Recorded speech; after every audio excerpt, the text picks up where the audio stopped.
Bonsoir à tous. Je suis Ludovic Meuret, je suis infirmier anesthésiste au CHU de Rennes. Donc, bienvenue au lundi du RAR, le webinaire mensuel du groupe RAR, Recherche en anesthésie, réanimation rennaise. Nous accueillons aujourd'hui la docteure Sonia Islam, qui est médecin anesthésiste en réanimation chirurgicale au CHU de Rennes également. Elle va nous présenter la RPP SFAR SFMU 2022, parler de la prise en charge des patients présentant un traumatisme crânien léger de l'adulte. Vous pourrez bien sûr lui poser toutes les questions que vous voulez via le chat ou de vive voix après son intervention. Avant que nous commencions, vérifiez bien que vos micros et vos caméras sont coupés. Permettra d'avoir un enregistrement de belle qualité. Et puis, merci d'être là. Et puis, je vais passer la parole tout de suite à Sonia. Bonjour tout le monde. Donc aujourd'hui, je suis là pour parler de la prise en charge des patients présentant un traumatisme crânien léger de l'adulte. C'est une RPP de 2022. Alors, je n'ai pas de conflit d'intérêt hormis avec l'organisateur des sessions rares, mais voilà, c'est le seul conflit d'intérêt que je peux avoir avec ce sujet. Cette RPP a été réalisée par la SFAR, présidée par le professeur Jean-François Payen, en association avec la SFMU, la Société française de médecine d'urgence, en la présence surtout du docteur Gilles Jardinet de Bordeaux. Mais il y avait également la contribution de la SFR, Société française de radiologie, en la personne du professeur Gauvrit de Rennes, la Société française de biologie clinique et la Société française de médecine physique et de réadaptation. Alors pourquoi ce sujet a été réactualisé? C'est qu'en fait, c'est un vrai souci de santé publique, puisque quelques mots de contexte pour vous signaler que quand même ces traumatismes crâniens concernent 100 à 300 pour 100 000 habitants par an. C'est une estimation en Europe. Et parmi tous ces traumatisés crâniens, en fait, 90% seraient des traumatisés légers. Parmi ces traumatisés légers, il n'y aura que 5% qui vont présenter de lésions intracrâniennes. Donc on pourrait dire c'est à la marge, mais le nombre d'événements et surtout ce dernier chiffre qui est que 10% de ces traumatisés crâniens légers auront un retentissement cognitif invalidant. Si on reprend le contexte, les dernières recommandations sur le sujet datent de 2012, réalisées par la SFMU, et cette recommandation, à l'époque, concernait et l'adulte et l'enfant. Pourquoi nos confrères n'ont pas fait de RFE? C'est qu'en fait, les études sont nombreuses, mais il y a de faibles niveaux de preuves, tant sur soit la méthodologie, soit effectivement sur les objectifs principaux. Donc, ils ont conclu qu'il fallait mieux faire une RPP, et la sémantique de ces RPP, c'est les experts proposent de faire ou de ne pas faire. Dans tous les cas, ce sont des accords forts. Il fallait que 60% des experts soient en accord pour rédiger les recommandations. Alors, tout d'abord, de quoi parle-t-on? Donc, aujourd'hui, c'est vraiment le traumatisme crânien léger. Ça va nous changer des traumatismes crâniens graves qu'on connaît bien en réanimation.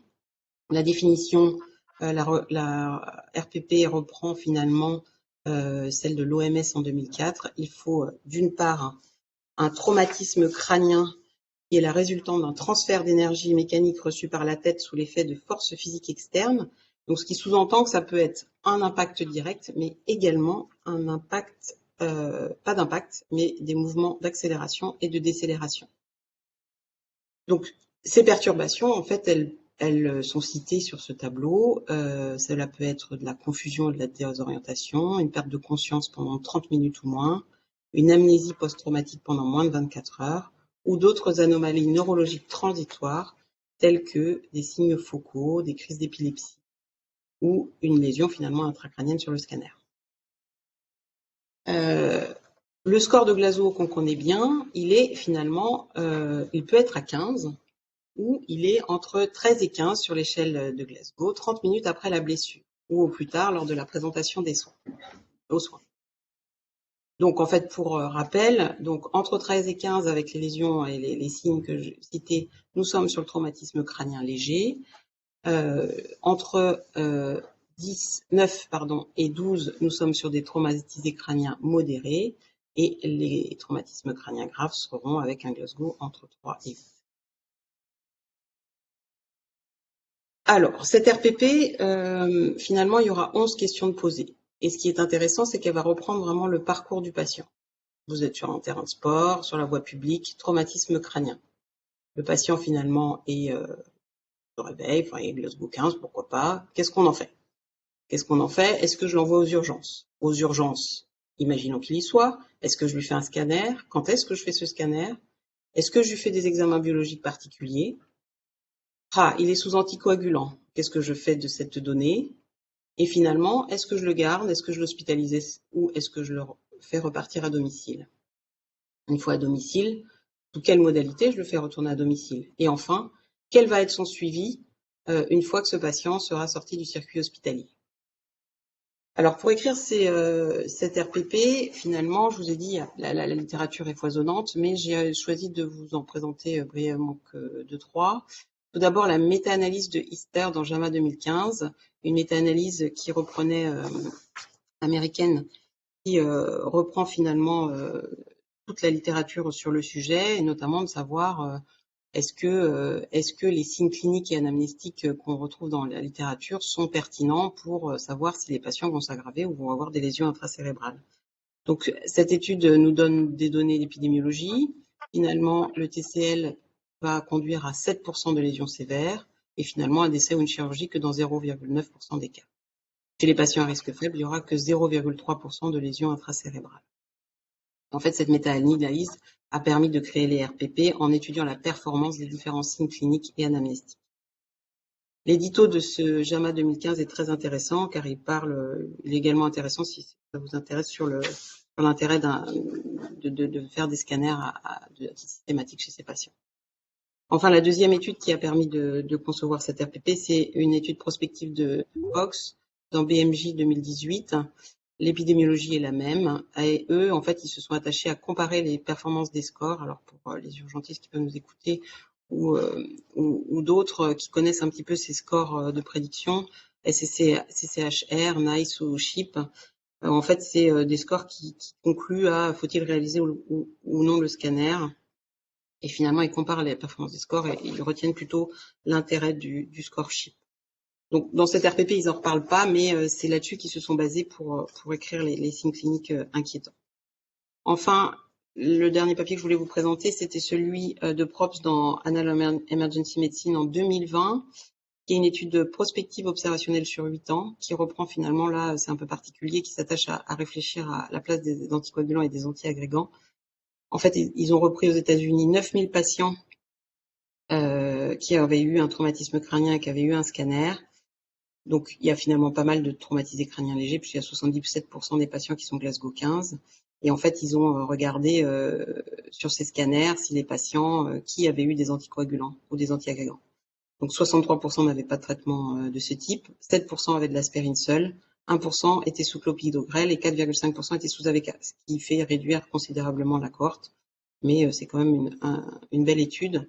Et en fait, ils ont pu, avec cette cohorte, estimer les risques relatifs d'une lésion significative au scanner en fonction de la présence ou non d'anticoagulants. Et en fait, vous voyez que les risques relatifs, donc le risque d'avoir une lésion scanographique, alors les lésions significatives, je ne les ai pas citées, mais finalement c'est tout.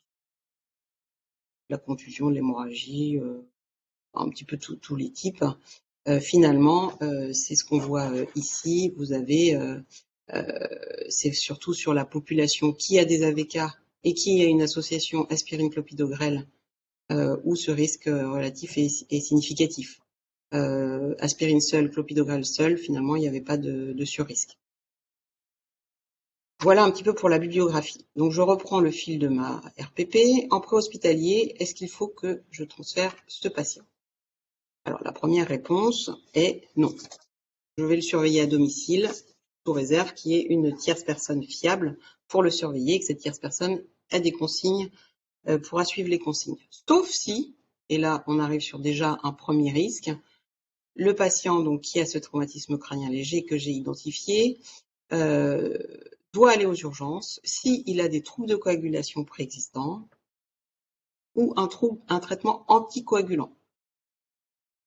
Si le patient est âgé et a un traitement anti-agrégant plaquettaire, s'il y a une intoxication associée qui va fausser les signes, et s'il a des symptômes autres que des céphalées, c'est-à-dire des vomissements, une perte de connaissance initiale, une amnésie supérieure à 30 minutes, des convulsions, un déficit neurofocal, une altération de la vigilance. Il doit aller aux urgences également celui qui a une suspicion de fracture. Alors là, ça va être l'hématome, l'hémorragie, je ne vais pas tous les citer, mais voilà. Donc, en fait, c'est l'intérêt de cette RPP, c'est qu'on essaye d'imaginer quel patient je vais pouvoir garder à domicile. Et en fait, vous pouvez voir qu'un patient qui a un traumatisme crânien, voilà, peut-être une petite amnésie de 5 minutes, un petit peu perdu sur le moment, des céphalées, finalement, même s'il a plus de 65 ans et qu'il n'a pas d'antiagrégant plaquettaire, je peux le faire entrer à domicile. Si c'est un jeune qui a des antiagrégants plaquettaires et qui n'a pas des signes, je peux aussi le faire retourner à domicile, sous réserve, bien sûr, qu'il y ait une tierce personne faite. Ça, c'est déjà un premier élément très intéressant. La deuxième question est, maintenant qu'il va aller aux urgences, on va stratifier les patients en 2 types. Le risque intermédiaire. Le risque intermédiaire, les experts ont cité le patient âgé avec son agrégation plaquettaire, une cinétique élevée, ils le détaillent dans la RPP. Si le Glasgow est inférieur à 15 avec intoxication, sous-entendu, on ne sait pas trop si c'est l'intoxication ou le TC qui est responsable de ce Glasgow un peu altéré, et s'il a une amnésie d'effet de plus de 30 minutes avant le traumatisme crânien. Le risque élevé, lui, c'est un patient qui a des troubles de l'hémostase, une fracture crânienne probable, il le cite également, un Glasgow inférieur à 15 sans intoxication, donc c'est vraiment une altération du Glasgow à H+2, et puis les signes, vomissements, convulsions, déficit neurologique focalisé. Lui, il est à risque élevé de lésions intracrâniennes. Donc finalement, pourquoi ils ont stratifié ces patients? C'est pour savoir s'il faut faire le scanner, on va le faire bien évidemment, mais dans quel délai? On en parlera tout à l'heure. Ils se sont posé la question des biomarqueurs, et là c'était l'apport de la société. Il y a finalement des recherches sur le sujet, et la protéine S100B, qui est une protéine sécrétée par les astrocytes, mais pas que, serait intéressante et discriminante dans les 3 heures chez les patients à risque intermédiaire, c'est-à-dire ceux pour qui, bon, on n'est pas aussi inquiet que ça, et le seuil qui est retenu est de 0,1 gamma par litre. Alors, dans les études qui sont quand même très intéressantes sur le sujet, il y a une méta-analyse qui le prouve. Ce seuil permettrait vraiment d'éliminer avec une excellente valeur prédictive les patients qui vont s'aggraver ou qui auront des lésions intracrâniennes. Et donc, on pourrait diminuer le nombre de scanners sans modifier le pronostic, sous réserve que ce soit des patients pas trop âgés et qu'il n'y ait pas de polytraumatisme, parce qu'en fait, la protéine S100B, elle est sécrétée également par les autres cellules de l'organisme. Donc, chez un malade à risque intermédiaire, voilà un petit moyen pour éviter l'attente et le scanner. Évidemment, il y aura l'examen clinique, mais cette protéine 100 SB est dosée au CHU de Rennes, ça coûte 30 €, j'ai regardé, il me semble, et donc finalement c'est un marqueur biologique qui est assez intéressant. Il y a d'autres marqueurs qui sont l'ubiquitine C-terminal hydrolase, mais là on n'est plus dans le domaine de la recherche, elle n'est sécrétée que par les astrocytes, mais je ne crois pas que ce soit fait à Rennes, et puis c'est plutôt à l'étude. Alors, les experts ne se prononcent pas plus, hein. C'est vraiment, voilà, je vous ai mis la synthèse de ce qu'ils disent, mais peut-être qu'à l'avenir, ce sera quand même une piste sur les biomarqueurs. Alors, maintenant qu'on a stratifié les patients, qu'éventuellement on a fait la protéine S, quel est le délai optimal de réalisation du scanner pour exclure une lésion intracrânienne? Alors, il n'y a pas tellement d'études vraiment qui répondent à cette question sur cette population de traumatisés crâniens légers. Par contre, ce qu'ils recommandent, c'est plutôt, les experts recommandent plutôt les patients à risque élevé, il faudrait le faire dans l'heure suivant l'admission. Et puis les patients à risque intermédiaire, ce serait dans les 8 heures. On n'a pas besoin de le faire trop tôt ni trop tard. Il faudrait les faire dans les 8 heures suivant l'admission. La problématique chez ces patients à risque intermédiaire, donc en petite clinique, c'est que si on le fait trop tôt, peut-être qu'on va passer à côté d'une lésion aggravative. Et si on le fait trop tard, c'est une perte de chance éventuelle pour le patient. Donc, risque intermédiaire dans les 8 heures. Risque intermédiaire, l'intérêt de la protéine S, qui permet aussi peut-être finalement de pas du tout faire ce scanner. Petit rappel que chez cette population de traumatisés crâniens légers, on parle d'un scanner sans injection de base, sauf si, et là bien sûr c'est l'examen qui prime, est-ce qu'il y a un traumatisme cervical, est-ce qu'il y a un traumatisme du massif facial, les leuphores, donc les mandibules où on sous-entend qu'il y a beaucoup de mouvements, il faut faire aussi un scanner injecté, la base du crâne et le Claude Bernard Horner qui et là où il faut en fait chercher une dissection carotidienne. Et cet examen ne peut se faire qu'avec un scanner injecté. Donc, y penser quand le patient est envoyé au scanner de bien examiner le. Voilà pour cette question. La suivante, le Doppler transcrânien. Alors, au départ, je vous avouerai que je l'avais lu en fait un peu de travers. Ah bah oui, on pourrait faire un Doppler à l'arrivée. En fait, non, la question posée aux experts était quelle est la performance du Doppler sur l'évaluation du risque d'aggravation neurologique? Et donc, en fait, leur réponse concerne les patients, TC léger, qui ont un scanner anormal. Est-ce que je leur fais un Doppler? À quoi ça me sert? On n'est pas sur le Doppler à l'arrivée aux urgences. Donc, les experts proposent de réaliser, après un scanner anormal, un Doppler transcrânien chez les traumatisés crâniens légers pour évaluer le risque d'aggravation neurologique précoce. Tous les termes sont importants. En fait, on essaye de se projeter. Cela signifie un TC léger, un scanner anormal, non neurochirurgical bien évidemment. Est-ce qu'il va s'aggraver? Sous-entendu, est-ce que je le garde? Est-ce que je l'hospitalise? Est-ce qu'il peut rentrer à domicile? Et donc là, le Doppler transcrânien est assez intéressant puisque un Doppler transcrânien normal, avec les valeurs qu'on connaît en TC grave, un IP inférieur à 1,25 et une vélocité diastolique supérieure à 25 cm par seconde, permet avec une excellente valeur prédictive négative d'exclure le risque d'aggravation. Et donc on pourrait dire, certes, il y a 3 gouttes de sang sur ce scanner, le patient va bien, je ne vais pas le garder, il va rentrer à domicile avec les consignes. Alors, les autres, parmi les patients présentant une lésion intracrânienne sur le scanner, donc on vient logique de tout à l'heure, quels sont ceux qui doivent bénéficier d'une imagerie de contrôle dans les 48 heures? À la base, on dit, les experts répondent, pas d'imagerie de contrôle, sauf si, bien évidemment, une aggravation neurologique, le patient âgé de plus de 65 ans, donc là, c'est sujet âgé, on sent qu'il y a quand même un peu plus de bémol, les troubles de l'hémostase, et non l'aspirine seule, c'est vraiment hémostase, c'est-à-dire anticoagulant ou hémostase primaire, alcoolique chronique, voilà. Et alors, elle n'est pas citée en gros sur la RPP, mais elle est mise dans la discussion. L'hémorragie sous-arachnoïdienne traumatique pourrait avoir un petit potentiel évolutif, et donc ceux-là, on pourrait peut-être les garder et recontrôler dans les 48 heures. Voilà pour ce point. Il n'y a pas de délai idéal, en gros, on les surveille, on les garde 48 heures, c'est ce qui est fait dans la pratique.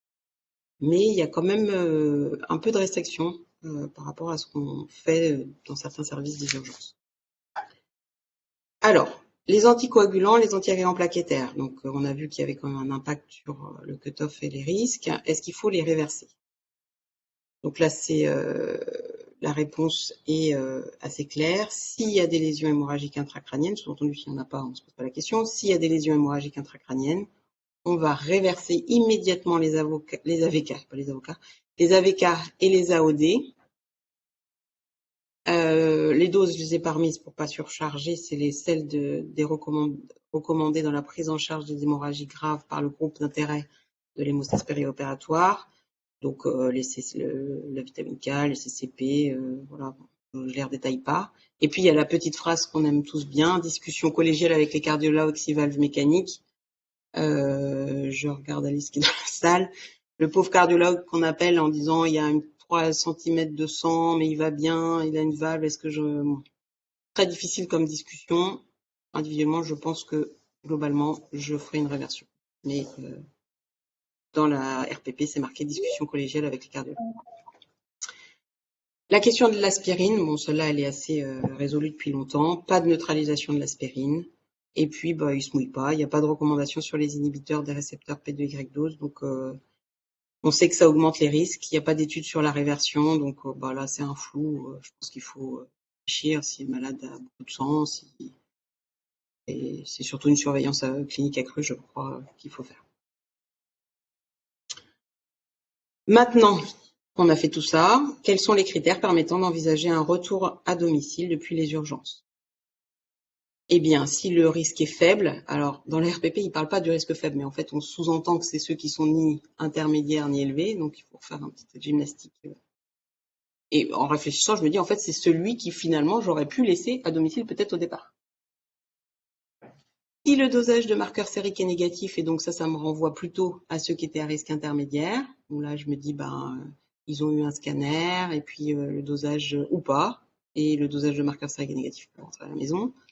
Et finalement, si le scanner initial est normal, là, déjà, je suis un peu rassurée. Bien évidemment, la clinique, il faut quand même une clinique rassurante, et que le temps qu'il soit aux urgences, il n'y ait toujours pas d'intoxication, éliminé, pas de vomissement, pas de céphalée importante, un score de Glasgow à 15, pas de déficit neurologique, et bien sûr, pas d'autres motifs justifiant l'hospitalisation, si c'est autre chose, en tout cas, il peut retourner à domicile. Et alors après, et c'est là finalement, moi, je trouve la thématique la plus intéressante sur le sujet. Après, ce sont des traumatismes crâniens légers. Il y a un nouvel item qui est traumatisme crânien léger compliqué. Ce seraient ceux qui sont légers mais qui ont un petit peu de sang dans la tête. Et puis surtout après, on dit qu'il y a 80% de ces patients qui n'ont pas de séquelles, mais finalement, il y en a aussi 10%, voire 50% selon la littérature, qui ont des troubles. Alors cognitifs, c'est difficile de traduire toujours ce qui est dit en anglais, mais des troubles au-delà d'un an avec des conséquences diverses, professionnelles, sociales, familiales. Et la littérature est extrêmement riche sur ce sujet. Et donc, c'est tout l'intérêt du travail qui est fait aux urgences. On rentre à domicile, il faut absolument des consignes post-TC, une information éclairée, écrite et orale. Pourquoi pas que orale? Parce que le patient, il a eu un TC, parce qu'on est dans un contexte d'urgence, voilà. Donc, il faut que ce soit écrit et expliqué aussi aux proches. À deux visées. Il faut une consultation précoce si aggravation. Donc, sur ce document, il faut que le patient il sache quel signe va alerter et où il appelle, où il va. Et ça dans les 48 heures. Parce que c'est des patients qui peuvent quand même s'aggraver. Donc, il faut qu'il sache rapidement en 48 heures quand est-ce qu'il revient aux urgences. Et le deuxième information qu'il doit assimiler, c'est qu'il faut aussi une réévaluation s'il y a des symptômes qui persistent à J7. Et là-dessus, c'est extrêmement important, en fait, qu'il y ait une filière post-traumatisé crânien qui soit créée, c'est-à-dire que tout le réseau de soins, que ce soit aux urgences, en médecine générale, et donc les rééducateurs, mais eux, c'est le cœur de leur métier, en fait, il faut qu'à J7, si le patient a des signes, il soit en capacité d'avoir son médecin généraliste ou en tout cas, ou une consultation systématique comme ça peut se faire dans certains centres post-urgence à J7 ou en neurochirurgie ou en neurologie. En tout cas, il faut une filière post-traumatisé crânien, donc de médecins généralistes, surtout de rééducateurs qui sont spécialisés dans ce domaine. Ça peut être en consultation post-urgence ou neurologue s'il a des signes persistants à plus de 7 jours. Pourquoi? Parce que en fait, plus on consulte, plus on diagnostique précocement ces troubles, plus on va les suivre. Les traitements, alors c'est un peu compliqué, et là j'ai croisé le docteur Cogny, une rééducatrice ici, qui m'a gentiment envoyé un papier qui vient de sortir en fin 2022 sur les traitements des commotions, finalement des signes post-commotion. Donc les rééducateurs travaillent beaucoup dessus, elle est très intéressante. Elle est dans le Journal of Clinical Medicine pour ceux que ça intéresse. Et donc la prévalence est importante et il faut vraiment que c'est un problème de santé publique. Ce serait dommage sur des céphalées, sur de l'anxiété, sur des troubles du sommeil, sur plein de choses, que des gens perdent leur travail, divorcent. Enfin, c'est ce que les rééducateurs nous décrivent en fait quand ils récupèrent les patients un peu tardivement dans la filière. Donc, pour cela, la RPP vous propose une fiche de recommandation de sortie où ils expliquent les signes dans les 48 heures en haut et dans les 72 heures. Voilà, cette fiche est très bien. Et puis moi, je vous invite vraiment à aller voir France Traumatisé Crânien, Traumatisme Crânien, qui est une association de professionnels sur le sujet et qui a des documents à distribuer. Vous voyez, le premier, c'est traumatisme crânien léger à destination du blessé adulte. Le deuxième, au médecin urgentiste. Et la troisième, au médecin généraliste. Ces documents sont extrêmement bien faits. L'iconographie également. Et voilà, je crois que j'ai fait le tour de la question. J'espère que j'ai été claire. Je remercie Philippe Deluc et le chat, et puis tous ceux qui sont présents ici et derrière la caméra. Je suis disponible pour d'autres questions.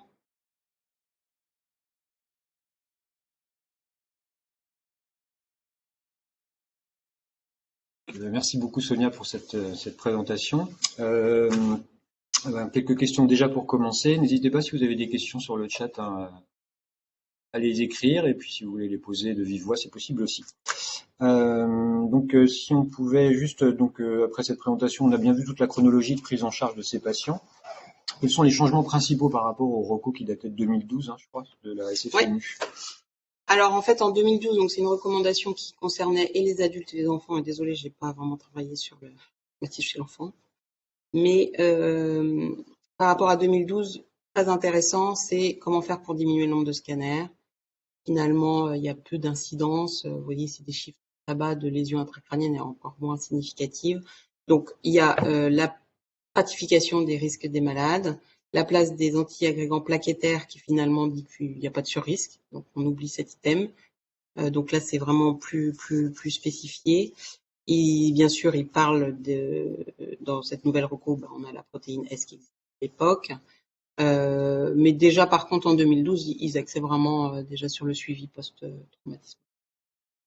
Est-ce qu'on les garde plus avec ces recommandations-là à l'hôpital qu'avec les recos de 2012 ou plutôt moins?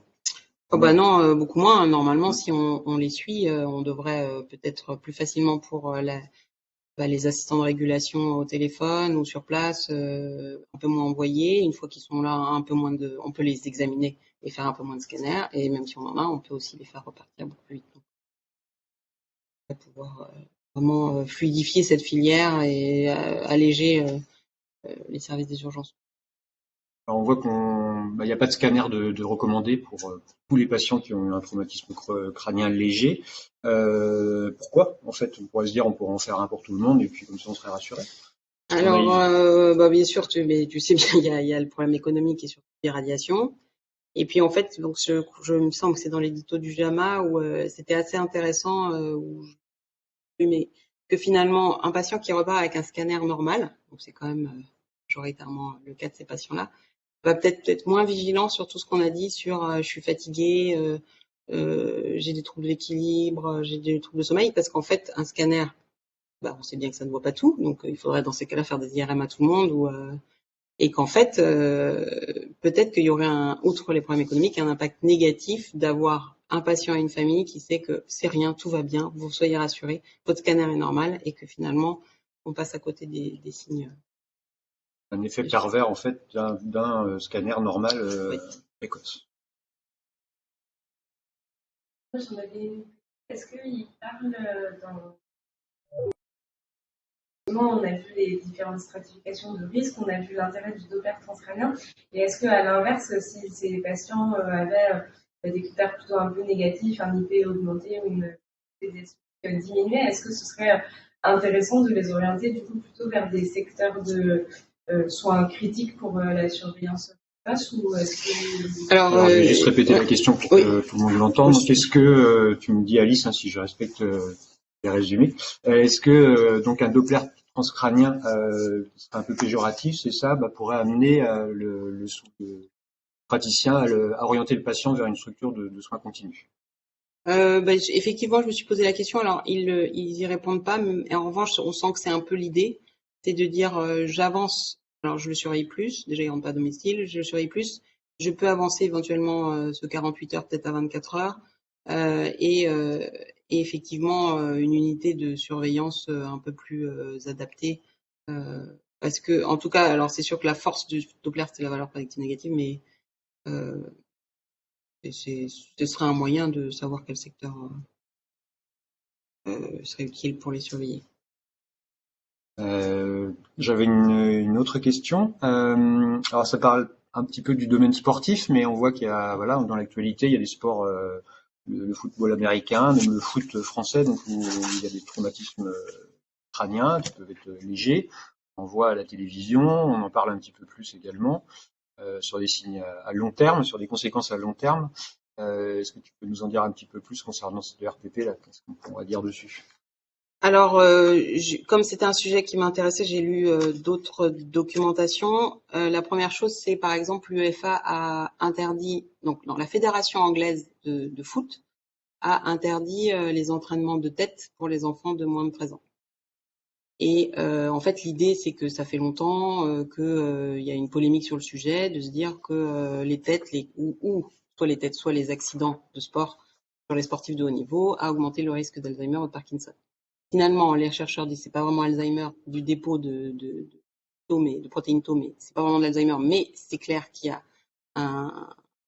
une modification anatomopathologique sur les cerveaux de sportifs de haut niveau qui ont été étudiés. C'est évident que c'est en lien avec le nombre de répétitions et non pas sur un traumatisme. Il y a même des papiers, il faut 1300 têtes, bref.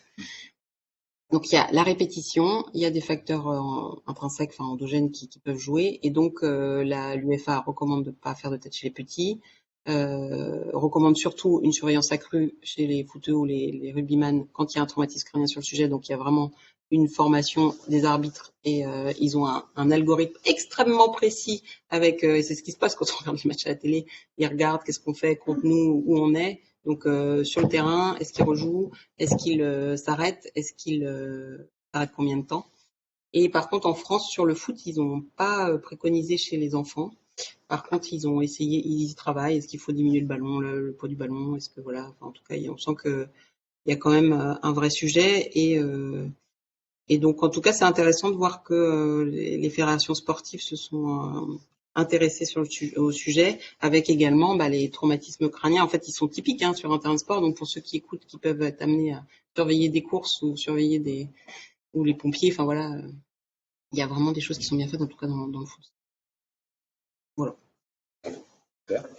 Pas d'autres questions. Donc, on est sur le chat. Je vous remercie d'avoir assisté au lundi rare. Merci Sonia pour cette belle présentation. Et je vous donne déjà rendez-vous. Donc, ce sera le 15 mai à 18h pour le prochain lundi du rare. Donc, ce sera avec le docteur Jean-Paul Lopez, qui est médecin anesthésiste au CHU de Rennes. Il va nous parler d'un sujet complètement différent. Donc, ce sera le BIS. Donc, mieux le comprendre, mieux l'utiliser. Et en attendant, vous pouvez nous retrouver sur le site internet www.rare.bzh, puis sur nos réseaux sociaux. Je vous souhaite une bonne soirée et à bientôt. Merci.